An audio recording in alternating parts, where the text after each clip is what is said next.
ડીસા તાલુકાના જુનાડીસા ગામના વતની શ્રી રાહુલસિંહ ભારતીય સેનાની કઠિન ટ્રેનિંગ સફળતાપૂર્વક પૂર્ણ કરી જુનાડીસા ગામે પરત ફર્યા ત્યારે સમગ્ર જુનાડીસા ગામે ભવ્ય સ્વાગત રેલીનું આયોજન કરવામાં આવ્યું, જેમાં ભારતીય જનતા પાર્ટીના કાર્યકરો જયેશભાઈ દેસાઈ, હસમુખભાઈ મોદી, ભુરસિંહ દરબાર, સંજયભાઈ પઢિયાર, વિપુલભાઈ મંડોરા, જીતુભાઈ પુનડિયા તથા સૌ ગ્રામજનો દ્વારા સન્માન કરી ગામમાં ભવ્ય રેલી યોજી તેમનું હર્ષોલ્લાસપૂર્ણ સ્વાગત કર્યું।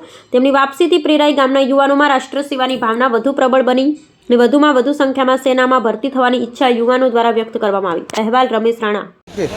બોલો ભારત માતા કી જય, વંદે માતરમ।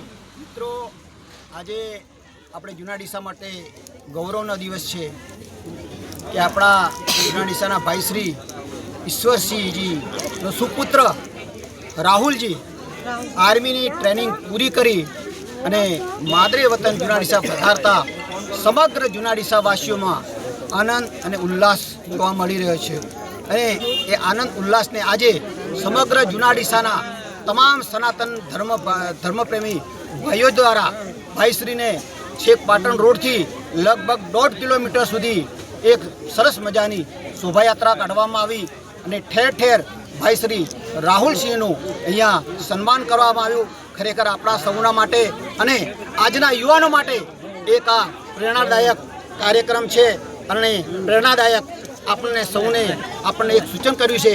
તો આપણે સૌએ પણ માં ભારત માતાની રક્ષા કાજે આપણે સૌ પણ ભાઈ શ્રી રાહુલસિંહની જેમ આપણે પણ આર્મીમાં જોડાઈ અને આપણે ભારત માતા પ્રત્યેની આપણી ફરજ અને નિષ્ઠાને અર્પણ કરીએ। એ જ આજના વખતે આપ સૌને સંદેશ છે। અસ્તુ ભારત માતા કી જય, વંદે માતરમ।